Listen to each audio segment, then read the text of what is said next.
বছরে এখানে শ্রাবণ মাসের পুজো, শিবরাত্রির পুজো, সারা বছরই এই মন্দিরে আমাদের পুজো হয়ে থাকে।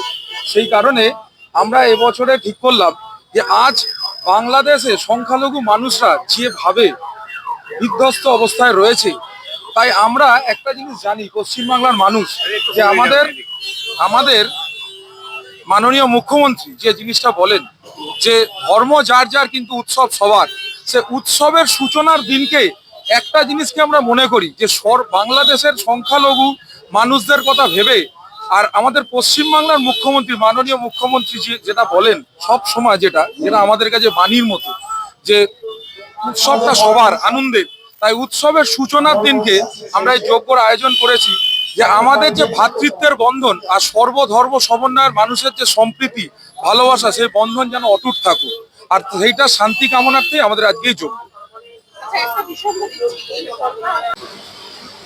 বাংলাদেশ বাংলাদেশের জায়গায়, বাংলা এপার বাংলা, পশ্চিম বাংলা তার জায়গা। বাংলার সংস্কৃতি, সবাইকে নিয়ে সাথে থাকা, সবাইকে নিয়ে চলা, সব ধর্মের প্রতি সম্মান জানানো, এটা ছিল, আছে, থাকবে।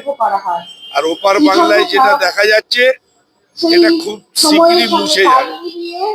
এই জিনিস থাকবে না, চলতে পারে না। আর ভারতবর্ষেরও একটা সংস্কৃতি আছে, খালি অপেক্ষা করুন, বুঝতে পারবে।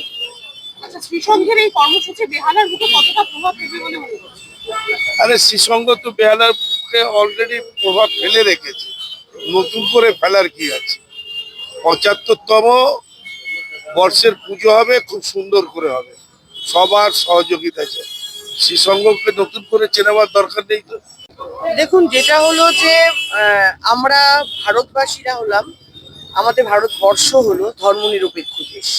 আমরা এখানে সব ধর্মকে সমানভাবে সম্মান জানাই, সব ধর্মের সব উৎসবকে আমরা সম্মান জানাই। আমরা যার যার যখন যে উৎসব এসছে, যে ধর্মের, আমরা প্রত্যেকেই, ধরুন হিন্দু, মুসলমান, জৈন, খ্রিস্টান, সবাই এক জায়গায় হয়ে আমরা কিন্তু সেই পুজোয় আমরা অংশগ্রহণ করি। আমাদের মধ্যে কোনো বাছবিচার নেই যে আজ এটা ঈদ, আমরা হিন্দুরা যাব না, বা হিন্দুদের দুর্গাপুজোয় মুসলমান ভাইরা আসবে না।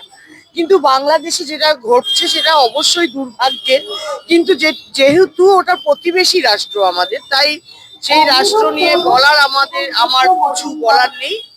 আমি আমার দেশ নিয়ে বলবো যে আমার দেশে যেন কোনো ধর্মের ভাই বা বোন, যে ধর্মের ভাই বোনই হোক, তাকে সম্মান জানানো হয়, যেটা শ্রীসংঘ আজকে করছে।